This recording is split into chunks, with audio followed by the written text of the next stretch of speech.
সবাইকে নমস্কার জানিয়ে আজকের ভিডিও শুরু করছি। আমি অনুপম রায়।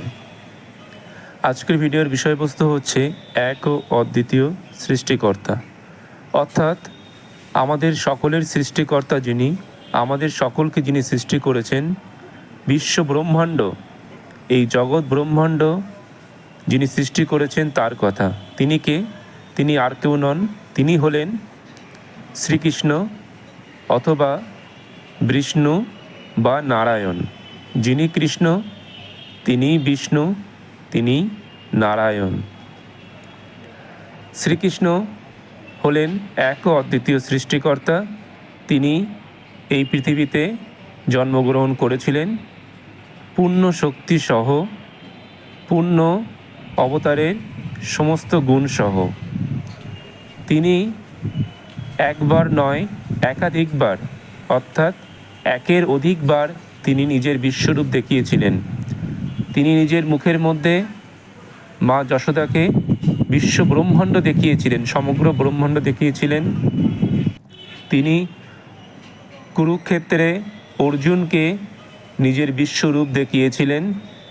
তিনি মাত্র এক আঙুলে বিশাল গিরিরাজ গোবর্ধন পর্বত তুলে জগৎবাসীকে তার নিচে আশ্রয় দিয়ে রক্ষা করেছিলেন। এরকম অনেক অনেক কিছু, অনেক অলৌকিক কাজ তিনি করেছিলেন। এবং তিনি গীতার জ্ঞান দেওয়ার সময় বা গীতা উপদেশ দেওয়ার সময় তিনি পরিষ্কার করে বলেছেন যে এই জগৎ ব্রহ্মাণ্ড তার থেকেই সৃষ্টি, তিনি এই সমস্ত সৃষ্টির কারণ, সমস্ত সৃষ্টি তার মধ্যে সমাহিত হয়ে আছে।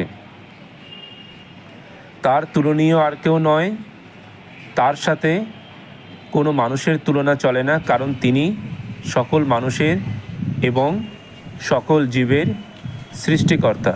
তাই সৃষ্টিকর্তার সাথে কোনো মানুষের তুলনা করা, সৃষ্টিকর্তার সঙ্গে কারো তুলনা করা মানে সৃষ্টিকর্তাকে অপমান করা হয়। পরমেশ্বর ভগবান শ্রীকৃষ্ণ তিনি এক ও অদ্বিতীয় সৃষ্টিকর্তা।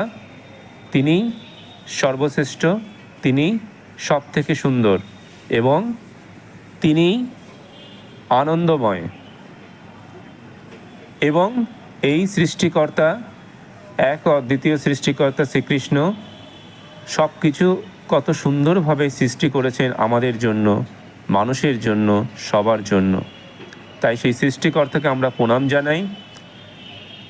আপনারা যারা ধার্মিক মানুষ আছেন তারা এই ভিডিও ভালো লাগলে বেশি বেশি করে শেয়ার করবেন, বেশি বেশি করে ফরওয়ার্ড করে দেবেন, যাতে অন্যদের মধ্যেও এই ভিডিও সম্প্রচারিত হয়, অন্যরাও এই কথা জানতে পারে। তাহলে আমরা আরও নতুন নতুন ভিডিও করার জন্য উৎসাহ পাব। যাই হোক, আজকে সবাইকে ধন্যবাদ। আজকের মতো এই পর্যন্ত। সবাই ভালো থাকবেন, সবাই সুস্থ থাকবেন। ধন্যবাদ।